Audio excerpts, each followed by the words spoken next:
Bonjour à tous. Notre leçon d'aujourd'hui est une des leçons que vous devrez acquérir avant de commencer le programme de B8. Cette vidéo va vous présenter la première partie de la leçon, les caractéristiques de la phrase.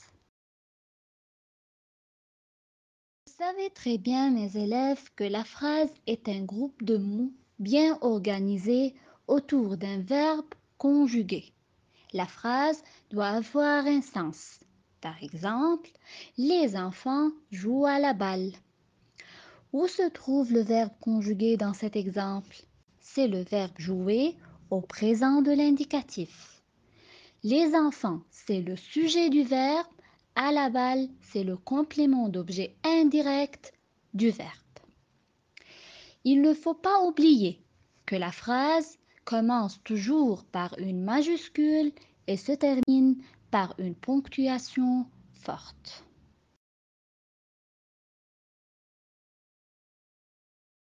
Un petit rappel. La ponctuation donne des indications indispensables à la lecture des textes écrits. On a deux types de ponctuation. 1.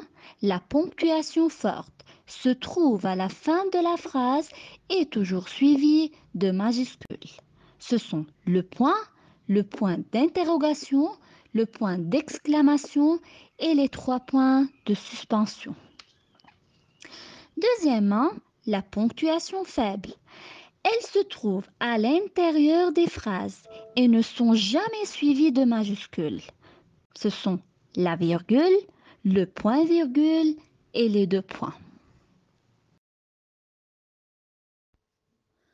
On a dit qu'une phrase ou bien la proposition est un groupe de mots organisés autour d'un verbe conjugué. Maintenant que vous savez ce qu'une proposition, voyez ces exemples. La première phrase. Je vais au concert ce soir. Où est le verbe conjugué dans cette phrase? C'est V, c'est le verbe aller conjugué au présent. La phrase contenant un seul verbe conjugué est une phrase composée d'une seule proposition, donc elle est une phrase simple. L'exemple 2. Je me réjouis car j'adore cette chanteuse. Où sont les verbes conjugués ici? On a réjoui, c'est le verbe réjouir au présent, et adore, c'est le verbe adorer encore au présent de l'indicatif. Dans cette phrase, on a deux verbes conjugués, donc on a deux propositions. Et dans le cas où la phrase contient deux propositions ou plus, on dit que cette phrase est une phrase complexe. Étudions maintenant l'organisation des propositions dans une phrase complexe. On a dit que la phrase complexe est composée de plusieurs propositions reliées entre elles. Mais comment peut-on relier ces propositions? Observez l'exemple 1. Je vais au cinéma, il y a Star Wars. Où sont les verbes conjugués? On a le V, c'est le verbe aller, et on a A, c'est le verbe avoir conjugué au présent de l'indicatif. Donc, on a deux propositions. Je vais au cinéma, il y a Star Wars. Comment ces deux propositions sont-elles reliées? Elles sont reliées par les 2 points. Dans le cas où les propositions sont reliées par la ponctuation faible, donc je suis en train de parler d'une juxtaposition. L'exemple 2.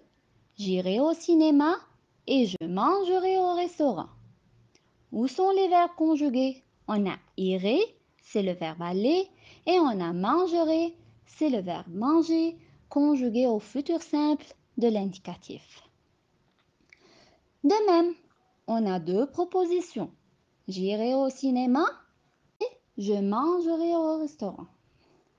Comment ces deux propositions sont-elles reliées? Ici, les deux propositions sont reliées avec le et. Le et, c'est une conjonction de coordination. Et dans le cas où les propositions sont reliées par une conjonction de coordination ou bien par un adverbe de liaison, je parle d'une coordination.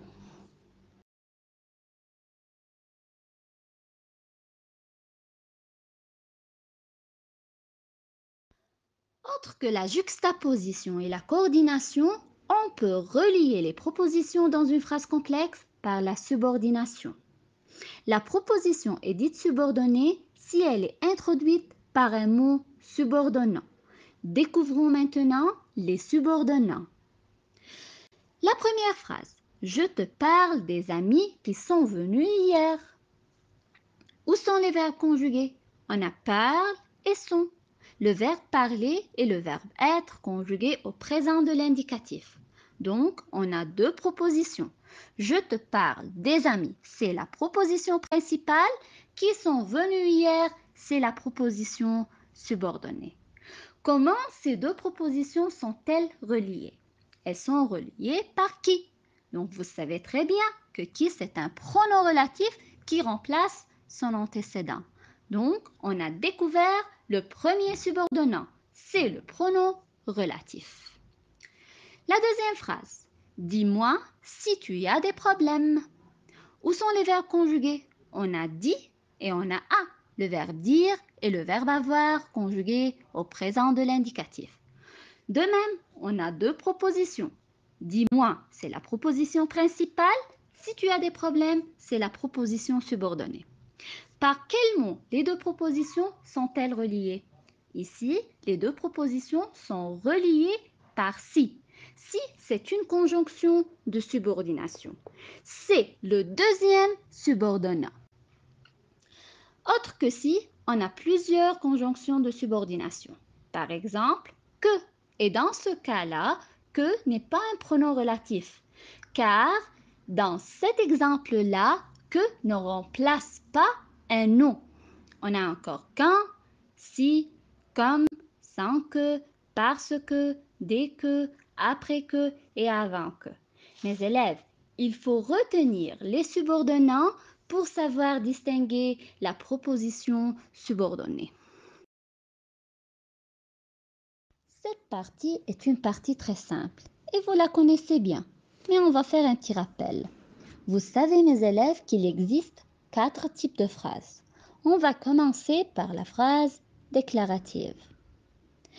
Cette phrase permet de donner une information ou bien de déclarer, peut-être pour raconter ou bien expliquer quelque chose. Cette phrase se termine par un point. Par exemple, le renard attrape une poule. Deuxièmement, la phrase interrogative. C'est avec elle que l'on pose une question. Elle se termine par un point d'interrogation. Par exemple, où est passé mon stylo? Tu remarques qu'à l'oral, on distingue une intonation particulière.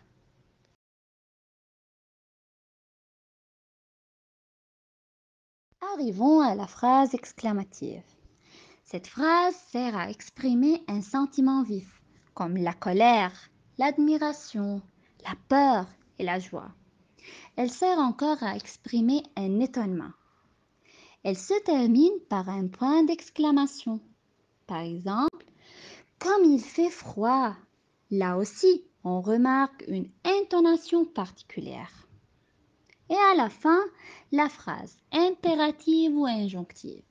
Cette phrase sert à donner un ordre, un conseil ou bien une interdiction.